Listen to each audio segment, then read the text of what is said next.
पितामह भीष्म के द्वारा शंख बजाने का परिणाम क्या हुआ, इसको संजय इस श्लोक में बता रहे हैं।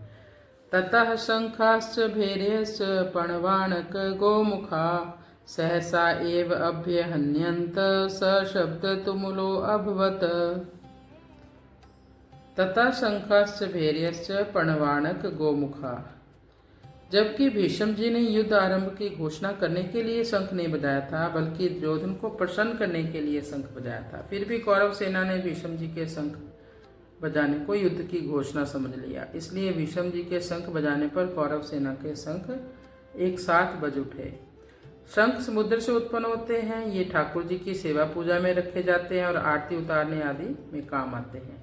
मांगलिक कार्यों में तथा युद्ध के आरंभ में इनको बजाया जाता है। भेरी नाम नगाड़ों का है, जो बड़े नगाड़े होते हैं, इसको नौबत कहते हैं। ये नगाड़े लोहे के बने हुए होते हैं और भैंसे के चमड़े से मढ़े जाते हैं तथा लकड़ी के डंडे से इन्हें बजाया जाता है।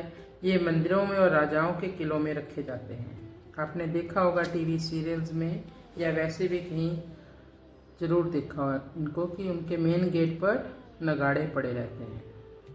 उत्सव और मांगलिक कार्यों में बजाए जाते हैं। ये राजाओं के यहाँ ये रोज बजाए जाते हैं। पनब नाम ढोलके का है, यानी ढोलकी से ये थोड़ा बड़ा होता है। ये लोहे के और लकड़ी के बने हुए और बकरे के चमड़े से मढ़े रहते हैं तथा हाथ से और लकड़ी के डंडे से बजाए जाते हैं। किसी भी मांगलिक कार्य को शुरू करने से पहले पनबों को बजाना गणेश जी के पूजन के समान ही मांगलिक होता है। आनक नाम मृदंग का है, इनको पखावज भी कहते हैं। आकार में ये लकड़ी की बनाई हुई ढोलकी के जैसे होते हैं। ये मिट्टी के बने होते हैं और चमड़े से इनको मढ़ा रहता है तथा हाथ से बजाए जाते हैं। गोमुख नाम नरसिंगे का है, ये आकार में सांप की तरह टेढ़े होते हैं और इनका जो मुख है और गाय की तरह होता है। सहसा एव अभ्यहन्यन्त। कौरव सेना में उत्साह बहुत था, इसलिए पितामह भीष्म का शंख बजते ही कौरव सेना के सब बाजे एक साथ बज उठे। उनके बजने में देर नहीं लगी और उनको बजाने में कोई परिश्रम भी नहीं हुआ। सशब्द तुमुलो अभवत। अलग अलग विभागों में टुकड़ियों में खड़ी हुई कौरव सेना के शंख आदि बाजों का शब्द बड़ा भयंकर हुआ और उनकी आवाज बड़ी जोर से गूंजती रही। इस अध्याय के आरंभ में ही धृतराष्ट्र ने संजय से पूछा था कि युद्ध क्षेत्र में मेरे और पांडु के पुत्रों ने क्या किया।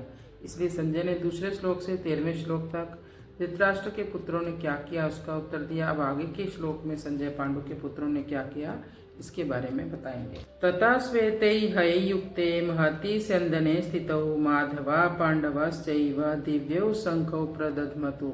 तथा श्वेते हयुक्ते। चित्ररथ गंधर्व ने अर्जुन को 100 दिव्य घोड़े दिए थे। इन घोड़ों में यह विशेषता थी कि इनमें से युद्ध में कितने ही घोड़े क्यों ना मारे जाएं, पर ये संख्या में 100 के 100 ही रहते थे, कम नहीं होते थे। ये पृथ्वी स्वर्ग आदि सभी स्थानों में जा सकते थे। इन्हीं 100 घोड़ों में से सुंदर और सुशिक्षित 4 सफेद घोड़े अर्जुन के रथ में जुटे हुए थे। महति स्यंदने स्थितौ।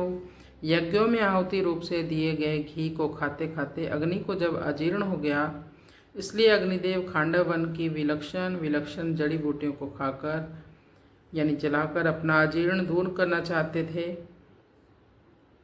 परंतु देवताओं के द्वारा खांडव वन की रक्षा की जाने के कारण अग्निदेव अपने कार्य में सफल नहीं हो पा रहे थे। वे जब जब खांडव वन को जलाते तब तब इंद्र वर्षा कर देते और अग्नि बुझ जाती। अंत में अर्जुन की सहायता से अग्नि ने उस पूरे वन को जलाकर अपना अजीर्ण दूर किया और प्रसन्न होकर अर्जुन को यह बहुत बड़ा रथ दिया। 9 बैलगाड़ियों में जितने अस्त्र शस्त्र आ सकते हैं उतने अस्त्र शस्त्र इस रथ में पड़े रहते थे।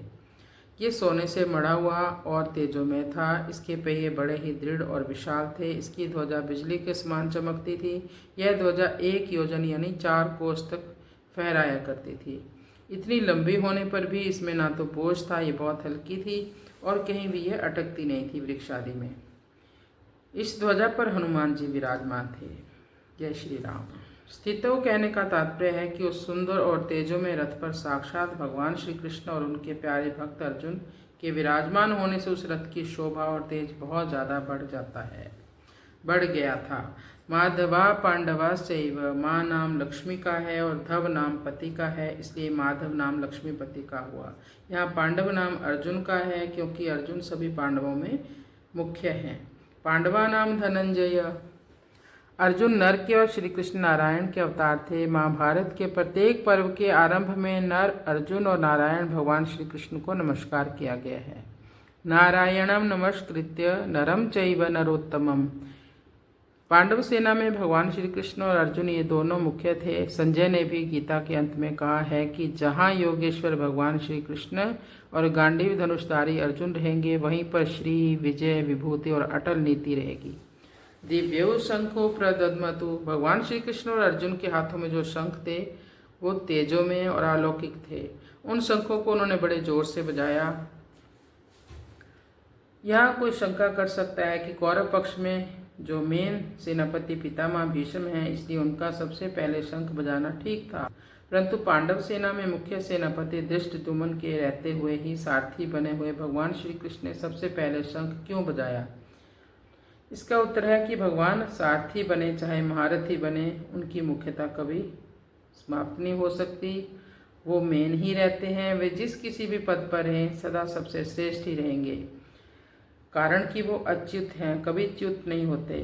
पांडव सेना में भगवान श्री कृष्ण ही मुख्य थे और वे ही सबका संचालन करते थे। जब भगवान श्री कृष्ण बाल्यावस्था में थे, उस समय भी नंद, उपनंद आदि उनकी बात मानते थे। तभी तो उन्होंने बालक श्री कृष्ण के कहने से परंपरा से चली आई इंद्र पूजा को छोड़कर गोवर्धन की पूजा करना स्वीकार किया था। भगवान जिस किसी भी अवस्था में, जिस किसी स्थान पर और जहाँ कहीं भी रहते हैं, वहाँ विशेष ही होते हैं। इसलिए भगवान ने पांडव सेना में सबसे पहले शंख बजाया। कृष्णाय वासुदेवाय हरये परमात्मने प्रणत क्लेश नाशाय गोविंदाय।